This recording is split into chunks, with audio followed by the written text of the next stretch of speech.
खबरों की इस खास बुलेटिन में और मैं हूं आपके साथ प्रियांशु श्रीवास्तव। तो आइए रुक करते हैं आज की तमाम खबरों की ओर।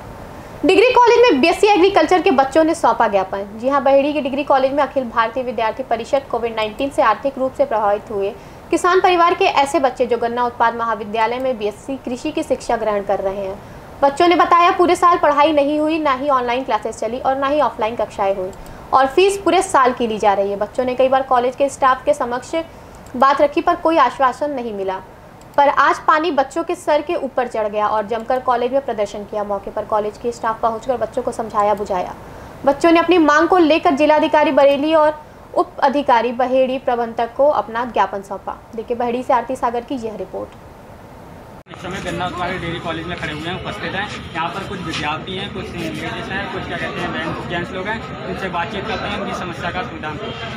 आपको किस बात की समस्या है? यहाँ पर हमें ये समस्या है, हमारे सेमेस्टर में पढ़ाई नहीं हुई है, क्लासें नहीं चलेंगी तो हम फीस किस बात की देंगे? तो फीस आपसे मांगी जा रही है? हाँ, नोटिस डाले जा रहे हैं, फीस आपकी कब से नहीं, मतलब पढ़ाई बिल्कुल नहीं हुई है? बिल्कुल नहीं हुई है। 2 साल ऑनलाइन पढ़ाई कराई गई थी? नहीं, बिल्कुल नहीं, बस नाम। आपकी क्या समस्या है? और कुछ हद तक अपनी फीस माफ कराना चाह रही है। तो कितनी है या कैसे है ये तो हम अध्यक्ष महोदय हमें बुलाएं, उनसे बात की जाए कि इनकी फीस किस हिसाब से माफ कर दी जाए तो हम माफ कर देंगे। ठीक है, एक तो ये सबसे आसान तरीका तो देखिए यही है। दूसरा, प्रबंधक समिति की अगर बैठक बुलानी है वो एक बहुत लंबा प्रोसेस है।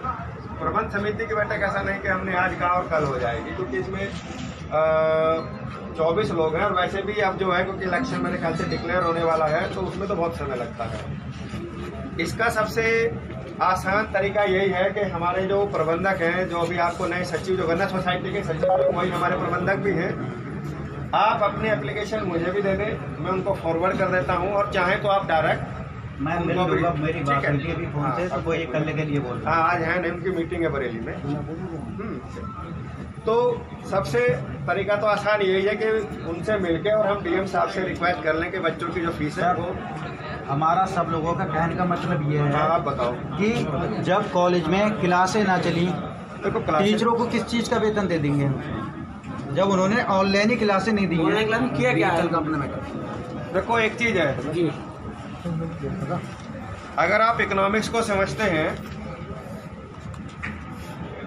आदमी की कमाई अगर जीरो भी हो जाए, खर्च उसका कभी भी जीरो नहीं होता है। उसके कुछ खर्चे हैं जो हमेशा रहते हैं। सबसे बड़ी बात है खाना पीना, अपना जो ठीक है जो बेसिक नेसेसिटीज हैं, बेसिक खर्चे हैं, चाहे आप लोग हैं या हम लोग हैं, वो सबके होते हैं। भाई आप लोगों के भी, आप भी किसी के बच्चे हैं, जैसे हम लोग टीचर हैं, हमारी भी फैमिली है, बच्चे हैं, तो उन सब का जो आपको टीचर पढ़ा रहे हैं उनकी भी फैमिली है, खर्चा है, सब चीज़ें हैं, वो सब।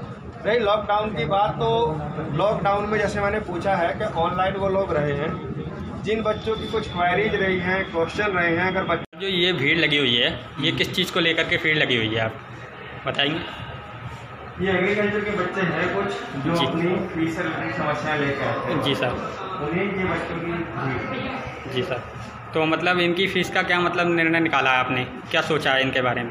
देखिए फीस का ऐसा है कि हमारे पास डायरेक्ट माफ करने का अधिकार तो है नहीं। जी सर, सरकारी अगर कोई आदेश हमारे पास अभी है जी।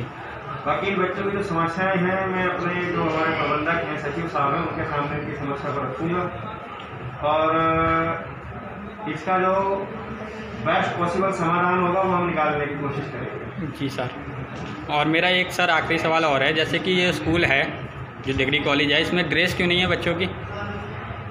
क्या नहीं है बच्चों? सर ड्रेस होनी चाहिए, ड्रेस नहीं है आज तक, ड्रेस यूनिफॉर्म क्यों नहीं बनी? अच्छा। देखिए बच्चे डिग्री कॉलेजों में ज़्यादातर तो ड्रेसिंग होती नहीं है, ठीक है, गवर्नमेंट कॉलेज। और जो प्रोफेशनल कोर्स है जैसे BBA, BCA, MBA, private universities में, कॉलेज में, उनकी ड्रेस होती है। हम लोग कोशिश करेंगे कि जैसे एग्रीकल्चर के जो बच्चे हैं जी, उनका ड्रेस कोड अलग से बना दिया जाए ताकि बच्चों की पहचान हो सके एग्रीकल्चर। Okay sir. और सर एक बात बताइए, अभी थोड़े दिन पहले एक विद्यार्थी यहाँ पर ऐसे बच्चे आते हैं जो क्या कहते हैं जिनका एडमिशन तो होता नहीं है, फिर भी वो क्या कहते हैं यहाँ पर घूमने के हिसाब से आते हैं, मनचला ही करते हैं यहाँ पर। उनका एक किस्सा सामने आया था अभी थोड़े दिन पहले, हमने आपको काफ़ी कॉल भी लगाई थी और मुलाकात नहीं हो पाई थी। ऐसे बच्चों के लिए आप क्या कहते हैं गाइडिंग की व्यवस्था क्यों नहीं करते हैं कि बच्चे आते हैं और यहाँ पर घूमते फिरते हैं? ऐसे बच्चों के लिए हम एक व्यवस्था करने जा रहे हैं जी कि अपने जो आई कार्ड है, अभी तो नहीं, मतलब कोशिश कर रहे हैं कि जो मैग्नेट से रिलेटेड हो, मतलब बच्चा जब आएगा तभी उसका गेट खुलेगा। तो इसमें क्या है कि आउटसाइडर बच्चा अपने आप आ ही नहीं पाएगा, यानी कि जो कॉलेज का स्टूडेंट है उसके पास आई कार्ड है, जब वो टच करेगा तभी गेट खुलेगा। जी। तो आउटसाइडर जिसके पास आई कार्ड नहीं है वो अंदर नहीं आता। वो अंदर आ ही नहीं पाएंगे, प्रॉब्लम अपने आप सॉल्व हो जाएगी। जी तो यही, और साथ ही साथ हम जो अपने सुरक्षा गार्ड हैं गेट पे, उनको भी थोड़ा बढ़ा रही है। गांव-गांव चल रहा सफाई कार्य। जी हां, कप्तानगंज क्षेत्र के ग्राम पंचायत गोपिया पार में सफाई अभियान चलाया जा रहा है। इस अभियान में लगभग 32 सफाई कर्मी सफाई कर रहे थे। सफाई कर्मी प्रतिदिन एक-एक गांव जाकर सफाई का कार्य कर रहे हैं और सफाई के प्रति लोगों को समझाया जा रहा है और कोरोना से बचने के लिए सुझाव दिए जा रहे हैं। देखिए कप्तानगंज से दिलीप कुमार की यह रिपोर्ट। क्या नाम है आपका? लाल जी। आपका क्या पद है? सफाई कर्मचारी करते हैं। ये किस सफाई के अंतर्गत आज सफाई अभियान चलाया जा रहा है? ये स्वच्छ भारत मिशन के तहत जो है गांव साफ सुथरा रहे, उसी कारण से चलाया जा रहा है। ये सफाई कहाँ से कहाँ तक चलेगा? किस गांव से किस गांव तक होगा? ये मलिया चूहा गांव में हो रहा है। सड़क से लेकर के, मेन सड़क गोपिया पार से लेकर के, और सार्वजनिक शौचालय मलिया चूहा में बना है, वहाँ तक साफ़ सफाई किया गया है। तो आप लोग एक दिन में कितने गांव की साफ सफाई करते हैं? एक दिन में एक ग्राम पंचायत में हम सबकी ड्यूटी लगती है, तो उसकी साफ सफाई आप लोग करते हैं? हाँ, उस ग्राम पंचायत में जो राजस्व 1.5 करोड़ की दवाओं के साथ एक आरोपी गिरफ्तार। जी हां, खबर है यूपी के प्रयागराज जिले की थाना खुलदाबाद के कीटगंज का, जहां आज 1.5 करोड़ की अवैध नशे की दवाओं के एक बड़ी खेप बरामद हुई। मामला शहर के अतर सुइया थाना क्षेत्र के मीरापुर इलाके का है, जहां नारकोटिक्स विभाग ने जब छापेमारी की तो यहां के अलग अलग 5 गोडाउन्स में उसे नशे की दवाइयों का एक बड़ा जखीरा बरामद हुआ, जिनकी बाजार में कीमत लगभग 1.5 करोड़ मानी जा रही है। नारकोटिक्स विभाग के इंस्पेक्टर के मुताबिक मीरापुर में कुछ दिन पहले 6 लाख के आसपास की नशीली दवाओं का एक जखीरा पकड़ा गया था। उसका एक वांछित आरोपी फरार था। आज प्रयागराज शहर आया हुआ था और एक होटल में ठहरा था। नारकोटिक्स विभाग को जैसे ही इसकी जानकारी हुई, उसने उस होटल में छापेमारी की, जिसमें उसका वांछित आरोपी अनुपम गोस्वामी जो नहीं मिल रहा था, लेकिन उसका छोटा भाई जरूर मिल गया, जिसे पुलिस ने अपने साथ ले जाकर उसकी निशानदेही पर मीरापुर के 5 अलग अलग गोडाउन्स के 1.5 करोड़ की लागत की नशीली दवाओं का जखीरा बरामद किया।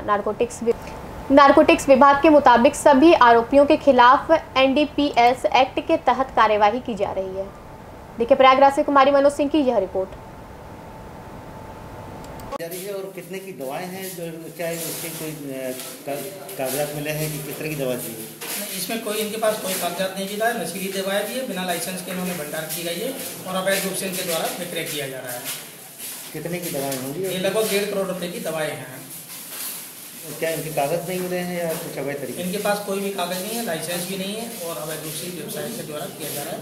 पिछले दिनों अकबर गेस्ट हाउस के पास एक नशीली दवा जो एक ट्रक, छोटे ट्रक में ले जाई जा रही थी, लगभग 6.5 लाख की, उसी में एक अभियुक्त गिरफ्तार किया गया था। उसी अभियुक्त की निशानदेही पर मीरापुर में एक पर छापा मारा गया था। वहाँ भी कुछ नकली दवाई मिली थी, वहाँ पर प्रिंटेड कार्टन, लेवल इत्यादि मिले थे। तो उसमें एक अभियुक्त अनुपम गोस्वामी वांछित था।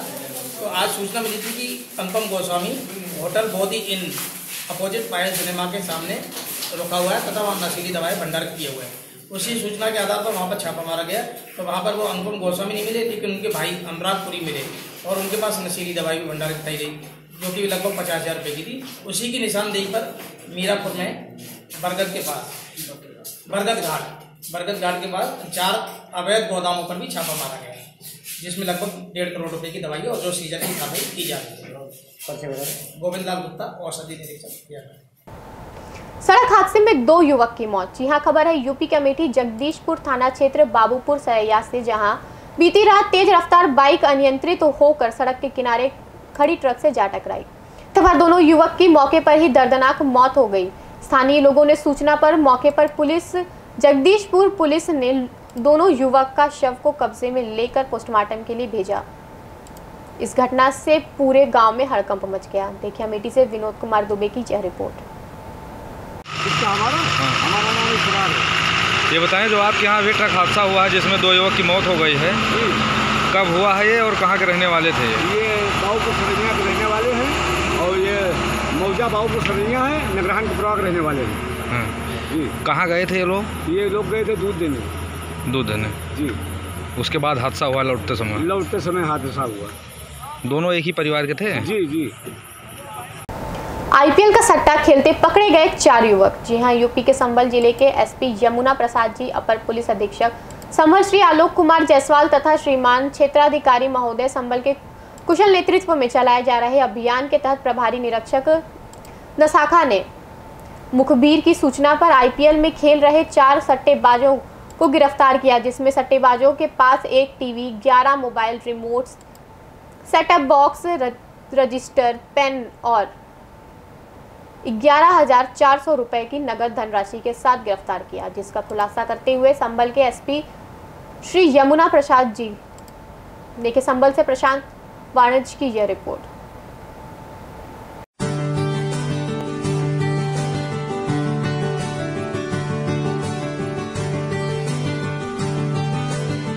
संभल में अपराध एवं अपराधियों के विरुद्ध अभियान चलाया जा रहा है। इसी क्रम में आईपीएल क्रिकेट पर सट्टा लगाने वाले 4 अभियुक्त गिरफ्तार हुए हैं मोहल्ला हौज भदेसराय से।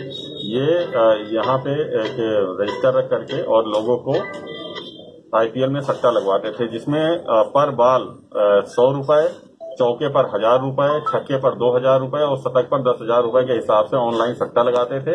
इसमें 4 अपराधी जो नसीम अख्तर, मोहम्मद नाजिम, आकिब उर्फ सिकंदर और साकिब को गिरफ्तार किया गया है। इनके कब्जे से 11 mobile, 1 TV, 1 remote set, 1 set top box, 2 register, 2 pen, चटाई और 11,400 रुपए नगद बरामद किए गए हैं। और इसके जो अन्य लोग हैं और भी जुड़े हुए हैं, उसमें भी हमारी टीमें लगी हुई हैं। ऐसे जितने भी अपराधी हैं जो जुआ, सट्टा ये सब खेल रहे हैं, उनके खिलाफ विधिक कार्रवाई जारी रहेगी। अभी ये 4 अपराधी गिरफ्तार हुए हैं, उनको तत्काल विधिक कार्रवाई की जा रही है। सर और जगह भी छापेमारी लगातार ये अभियान जारी रहेगा। जितने भी जुए, सट्टे और ये आईपीएल में लगा रहे हैं सट्टे या वैसे भी जो अपराध कर रहे हैं, उन सभी के खिलाफ जनपद संभल में अभियान लगातार जारी रहेगा। अभी के लिए बस इतना ही। आगे की तमाम खबरों के लिए बने रहिए फास्ट न्यूज इंडिया के साथ। तब तक के लिए मुझे दीजिए इजाजत। धन्यवाद।